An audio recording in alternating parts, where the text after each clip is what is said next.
warahmatullahi wabarakatuh. Halo semuanya, salam pramuka. Perkenalkan, nama saya Rara Satriana, NPM 21530530005 dari kelas 1D Prodi PGSD angkatan tahun 2021 Universitas Lampung. Di sini saya akan menyampaikan tugas resum video tentang Pramuka Penggalang untuk memenuhi tugas dari mata kuliah Pendidikan Kepramukaan. Adapun beberapa materi yang saya dapat, yaitu yang pertama mengenai pengertian dari penggalang. Penggalang ini sendiri memiliki pengertian yaitu sebuah tingkatan dalam pramuka setelah siaga. Biasanya anggota pramuka tingkat penggalang ini berusia 11 hingga 15 tahun. Adapun tingkatan dalam penggalang berdasarkan pencapaian syarat-syarat kecakapan umum atau SKU penggalang dapat digolongkan ke dalam 3 tingkatan, yaitu yang pertama penggalang ramu. Penggalang ramu ini yang memiliki arti memulai meramu, mengumpulkan atau mempelajari ilmu kepramukaan guna menyiapkan diri ke tingkat selanjutnya.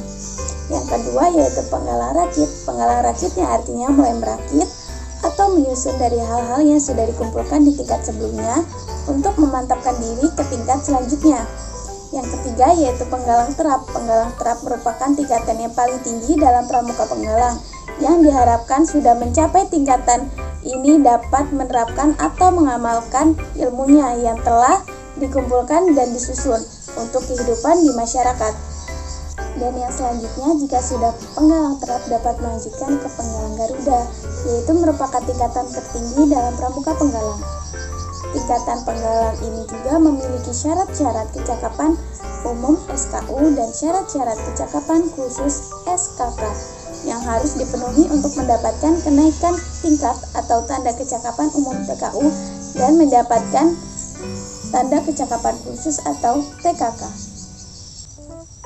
Dalam pramuka penggalang ini sendiri, adapun sistem berkelompok, yaitu setiap anggota pramuka penggalang dikelompokkan dalam satuan-satuan kecil yang disebut dengan regu. Regu ini sendiri terdiri atas 8 orang penggalang. Regu dipimpin oleh seorang pimpinan regu atau sering disebut dengan pinru yang bertanggung jawab penuh atas regunya tersebut. Regu dalam penggalang mempunyai nama-nama untuk mengidentifikasi regu tersebut. Nama regu putra diambil dari nama hewan, misalnya harimau, elang, kalajengking, dan sebagainya. Jika regu putri diambil dari nama tumbuhan, bunga, seperti anggrek, melati, anyer, dan sebagainya. Adapun setiap 4 regu himpunan dalam sebuah pasukan yang dipimpin oleh seorang pemimpin regu utama yang sering disebut dengan pratama. Pratama adalah pimpinan dari seluruh regu. Setelah ada sistem berkelompok, adapun satuan terpisah dalam pramuka penggalang, yaitu untuk pelaksanaan kegiatan kepramukaan yang dilaksanakan dengan sistem terpisah untuk satuan putra dan satuan putri, di mana pramuka penggalang putra dikelompokkan dengan pramuka penggalang putra lainnya dan dipisahkan dari satuan pramuka penggalang putri. Satuan ini dibina oleh pembina dan pembantu pembina putra juga, demikian sebaliknya untuk satuan penggalang putri. Adapun kode kehormatan untuk pramuka penggalang yaitu terdiri atas janji satya penggalang yaitu Trisatya dan kode moral dharma penggalang yang disebut dengan Dasa Dharma. Adapun kegiatan pramuka penggalang yaitu ada beberapa kegiatan dalam tingkatan penggalang, antara lain yang pertama ada jambore. Jambore ini adalah pertemuan pramuka penggalang dalam bentuk perkemahan besar dan diadakan bertingkat seperti jambore nasional yaitu Jamnas, jambore daerah Jamda, jambore cabang, dan jambore ranting. Dan yang kedua ada lomba tingkat atau sering disebut LT. LT ini adalah pertemuan regu-regu pramuka penggalang dalam bentuk lomba kegiatan kepramukaan. Lomba tingkat ini dilaksanakan secara berjenjang dimulai dari tingkat gugus depan LT1, ranting LT2, cabang LT3, daerah LT4, nasional LT5. Dan yang ketiga yaitu ada Gladin pimpinan regu.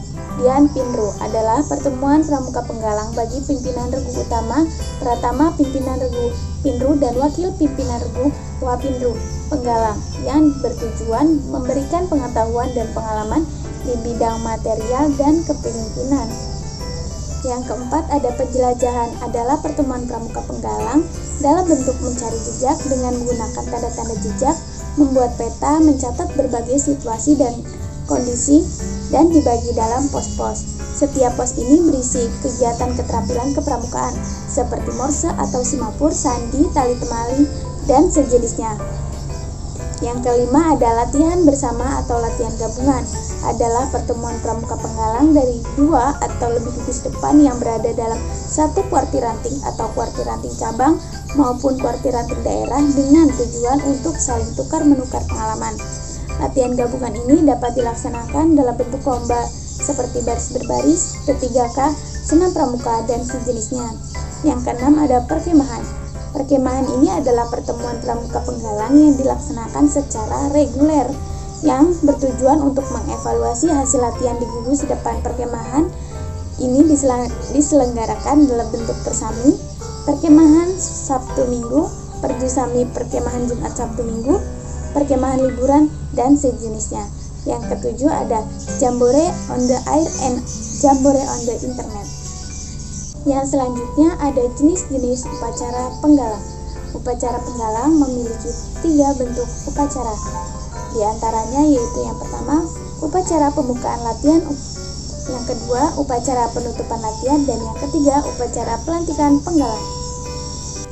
Berikut adapun beberapa langkah dalam upacara pembukaan latihan dan penutupan latihan pramuka penggalang. Adapun yang pertama, upacara pembukaan latihan. Pada upacara pembukaan latihan ini, pelaksana atau petugasnya yaitu ada 1 orang pemimpin upacara yaitu pratama, 1 orang pembina upacara, dan 3 orang pengibar bendera, dan 1 orang pembaca dasa dharma. Selanjutnya adapun persiapan upacara, pemeriksaan kerapian, absen oleh masing-masing pemimpin regu, pembagian tugas pelaksana upacara, dan persiapan perlengkapan upacara oleh regu yang ditugaskan. Selanjutnya, pratama membentuk barisan dan memeriksa kerapihan barisan. Adapun saat pelaksanaan upacara, regu disiapkan lalu dipimpin oleh pemimpin regu dan pratama siap di tempat yang telah disediakan. Pembina upacara menempati tempatnya, pembantu pembina upacara berdiri di belakang pembina. Beri penghormatan kepada pembina upacara yang dipimpin oleh pratama dan dilanjutkan dengan laporan. Petugas pengibar bendera mengibarkan bendera sang merah putih. Untuk pengibaran bendera, penghormatan dipimpin langsung oleh pembina upacara. Pembina upacara membaca teks Pancasila dan diikuti oleh peserta. Petugas pembaca teks dasa dharma, pembina upacara memimpin doa dan dilanjutkan dengan kata pengantar. Selanjutnya, pratama melapor kepada pembina upacara bahwa upacara telah selesai dilaksanakan. Pembina upacara dan pembantu pembina meninggalkan arena upacara. Upacara pembukaan latihan dibubarkan oleh pratama. Dan selanjutnya upacara penutupan latihan. Terdapat 3 tahap pelaksanaan upacara penutupan latihan, yaitu persiapan, pemeriksaan, dan pelaksanaan. Untuk prosesnya sama saja seperti upacara pembukaan latihan, hanya saja dalam pelaksanaannya ada yang berbeda. Berikut ini merupakan proses pelaksanaan penutupan latihan. Yang pertama yaitu pembina upacara dijemput oleh pratama. Selanjutnya pembina upacara menempati tempat yang sudah disediakan. Pembantu pembina berada di baris belakang pembina upacara. Kemudian pratama memimpin penghormatan untuk pembina dan lanjut untuk melakukan laporan. Penurunan bendera sang merah putih oleh petugas dan dipimpin oleh pembina upacara. Pembina upacara menyampaikan kata pengantar, langsung dilanjutkan dengan memimpin doa. 1 langkah dan pratama maju 1 langkah dan menyampaikan pada pembina upacara bahwa upacara telah selesai dilaksanakan. Lanjut dengan melakukan penghormatan kepada pembina upacara. Pembina upacara dan pembantu pembina meninggalkan area upacara. Pasukan dibubarkan oleh pratama. Upacara selesai. Sekian video resume dari saya akhiri. Wassalamualaikum warahmatullahi wabarakatuh.